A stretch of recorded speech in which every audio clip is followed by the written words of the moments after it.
but WWE, for whatever reason, believed that his final match should be on Sunday Night Heat. I ain't gonna hold you, man. Boss Man, he was an asshole. Oh, especially with that whole angle with the Big Show, man. He was absolute savage. Hey, yo, what's happening, people? It's your boy Blaze here, back to you with another one here for Venomous Reactions. And today we're gonna be taking a look at the video from Wrestlelamia.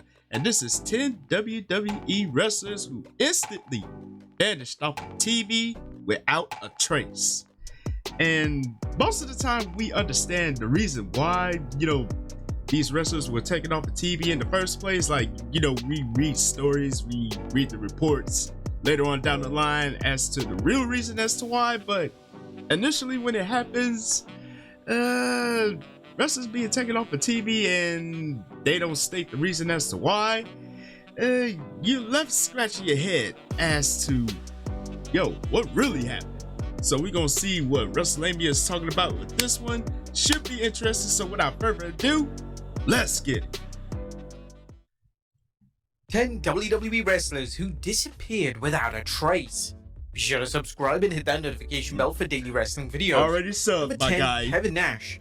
When Kevin Nash returned to WWE programming following WrestleMania 19, the company had grand plans for the former WWE champion. I think I know where they're going with this. have Nash be presented as one of the top baby faces in the company, and he would enter into a world title feud with Triple H. The two had an established history, so it made a ton of sense to explore the storyline. The two legends had several matches against each other on pay-per-view, and their feud culminated in the Hell in a Cell match at the 2003 Bad Blood pay-per-view. The matches weren't the worst thing in the world, yet they weren't at the level fans wanted out of a pay-per-view main event in 2003. Following a brief feud with Chris Jericho, Nash would finish up with the company at SummerSlam, where he competed in a grueling Elimination Chamber match. This appearance was notable as Nash appeared with a short hairstyle after having his hair cut by Chris Jericho on Raw. Nash would then exit the company as he required neck surgery, and just a year later he would sign for TNA. Nash's absence wasn't addressed directly on TV, and it wasn't simply applied to the audience that he was off-screen nursing injuries. I never really realized that. Neck surgery, that could be very, very serious, especially if you have nagging damage all up in your disc area and your nerve area. I've seen quite a few neck injuries, and people were never the same afterwards. So for him to take time off to nurse those injuries, that is understandable. But then not giving the reason as to why he was written off, it does raise questions. I mean, I'm just saying. Number 9, the British Bulldog. WWE made the bold call to rehire the British Bulldog in 1999. The reason that this call was somewhat controversial was because Bulldog had dramatically regressed in the ring. Bulldog suffered a life-changing injury during his time in WCW, and this drastically hindered his in-ring output. Bulldog's Attitude Era run flopped hard, and this was despite WWE putting considerable effort in with the Bulldog, as he would be given a main event push shortly after his return to the company. After being moved down the card, Bulldog would have his last match ever for WWE on Sunday Night Heat against fellow wrestling icon Eddie Guerrero. The match would end in an anticlimactic way as both men would be disqualified and Bulldog would be released from the company just a week later. This was an unfortunate end to Bulldog's WWE tenure, but it was evident at this point in time that Bulldog wasn't a name that WWE were going to invest any substantial resources into. Number 8, Finlay.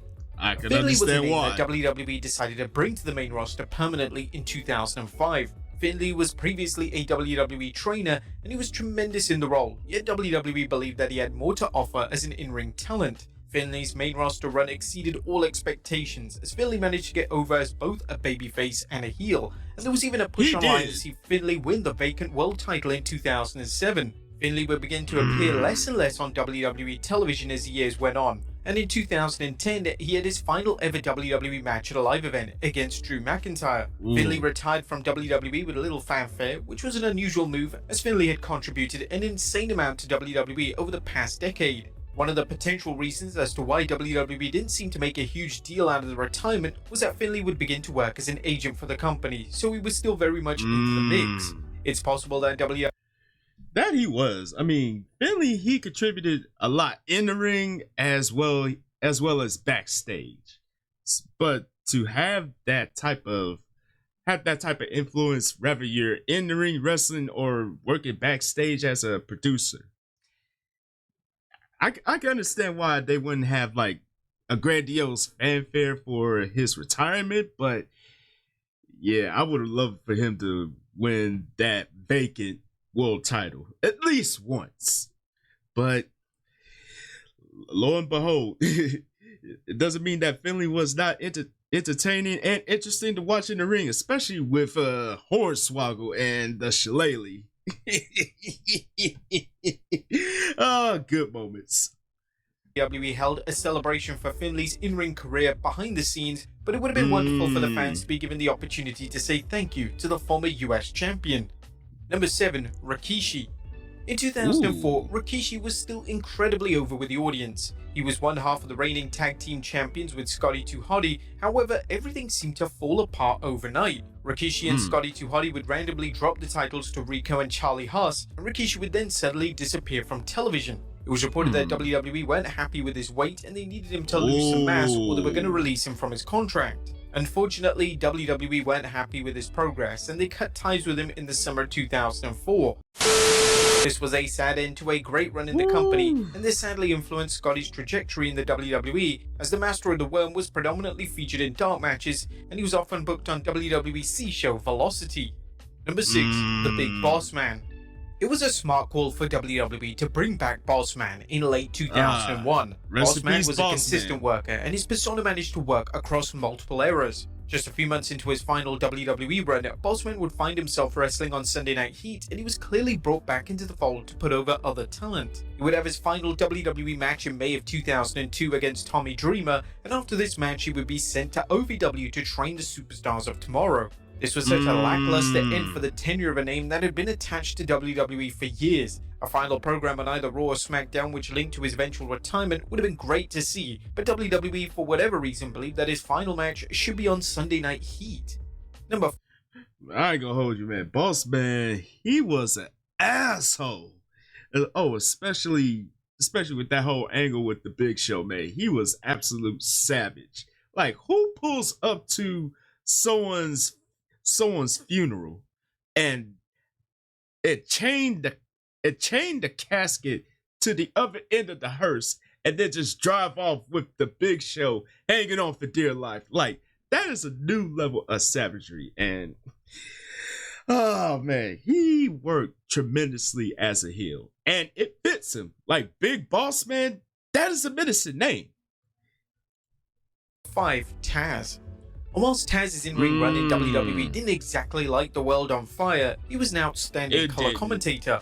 Taz's work alongside Michael Cole was one of the main reasons why SmackDown was so popular during the Ruthless Aggression era. It was a huge blow when Taz decided to leave the company in 2009. In relation to how Taz handled leaving the company, he offered an insight into his departure during an interview on AEW Unrestricted. I left on my own terms. My contract was up the week going into WrestleMania. I wasn't there. That was it. I was done at Dallas TV before that. They offered me a new deal, which was a great deal. I had to get out of there. I saw Vince in Dallas and I officially gave word, shook his hand, said I was leaving in Dallas. He and I were crying and hugging. I'm gonna miss you. I thanked him for everything. It was great. In a weird move, Taz leaving WWE wouldn't be addressed on screen and he wasn't even written off the show. The week after his exit, he would be replaced by Todd Grisham on SmackDown, which was met with a less than enthusiastic response from the fans. Number 4, Road Dogg. I can see why. Road Dogg was one of the most popular acts of the Attitude Era. However, as the Attitude Era pushed into 2001, the former IC champion began to be used less frequently on TV. Road Dogg had a ton of personal demons, and this led to WWE suspending him and eventually releasing him outright from his WWE contract. Road Dogg would magically disappear from TV without too much attention being drawn to his release. However, in a rare move, WWE did release a formal statement on their website.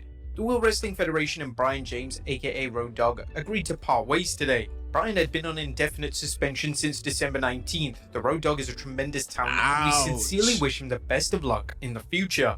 Thankfully, Road Dogg was able to get his life back on track in the preceding years, and he's been back in WWE for a number of years in a backstage role. Number 3. You know, that's a good thing, man. I know Road Dogg, he had a whole lot of personal demons that he was battling, and that can hinder you career-wise. And I know he had a brief stint in TNA before coming back to the company. just having one more nostalgic run with the New Age Outlaws before going to work as one of the producers. So to see him turn his life around like immediately is always a good thing to see, because not many people have the chance to do so. So kudos to Road Dogg, man, and the incredible work that he's doing backstage. Love it. Ken Shamrock. The world's most dangerous man. For a wrestler to disappear from TV in the middle of a feud, but that's exactly what happened with Ken Shamrock in 1999. Shamrock was in the middle of a feud with Chris Jericho when suddenly Shamrock was no longer being mentioned on Raw or SmackDown. It was explained that Shamrock suffered internal bleeding at the hands of Jericho and Mr. Hughes, yet Attitude Era fans were always under the impression that Shamrock was coming back, but he never did. It's often been claimed that Shamrock left the company due to him wanting to return to MMA. However, during an interview with Chris Van Vliet, the former WWE star claimed that he had issues with the WWE travel schedule as well as the creative direction of his character. Number 2, Gangrel. Man, I really wanted to see that feud progress. I mean, he did leave right at the height of the whole Shamrock and Jericho feud. And, they had that first blood match on SmackDown, and then afterwards, we didn't see Ken anymore. Like I just feel like there was more that meets the eye as to the reason why he left. But the proverbial what ifs start to swirl around the heads when you think about it. But I would have loved to see how that would have concluded if Shamrock would have stayed. Gangrel. One of the more creative characters of the Attitude Era was Gangrel. Gangrel was incredibly interesting as a character, and his theme song is still often labeled as one of the greatest theme songs of all time. Whilst Gangrel never reached the main event scene in WWE, he was always popular and could have been used in more high-profile programs if he was given the opportunity. In the year 2000, Gangrel would often be used on shows such as Heat and Metal, and by the time the year came to a close, he was taken off the roster completely. The Living Vampire would be released from his contract in 2001, which was a massive shame, as he had so much to offer the company, and unfortunately, his removal from WWE programming was never addressed directly on screen. And number 1, Chyna. 2001 was the year in which Chyna finally entered the women's division. She would win the women's title at WrestleMania 17, and it looked like early on this was going to be the spark the women's division needed, as Chyna was a huge influential name. Sadly, Chyna's personal life was in total turmoil during her reign, as her ex-boyfriend Triple H was dating Stephanie McMahon. Naturally, this created an incredibly hostile atmosphere for everyone involved. Although she was women's champion, Chyna disappeared without a trace when it came to her character on WWE TV. She would wrestle Lita at the 2001 Judgment Day pay-per-view, then never appear on screen ever again. Chyna would eventually depart the company on extremely bad terms, and this unfortunate departure would be addressed on screen. WWE vacated the women's title until the 2001 Survivor Series event, and the fact that they didn't even mention that Chyna was no longer champion spoke volumes when it came to what they truly thought of the women's title. But there you have it, folks. 10 wrestlers who disappeared without a trace on TV. Be sure to leave a comment down below. I'll see you next time with some more wrestling content. Yeah, man, that's a real shame what happened to Chyna, man, because, career-wise, she was on top of the world, but in personal life, we really could say the same, because everything that was happening with Triple H and Stephanie McMahon and them get together, and it really sent Chyna's life into a whirlwind spin, and it's really a shame that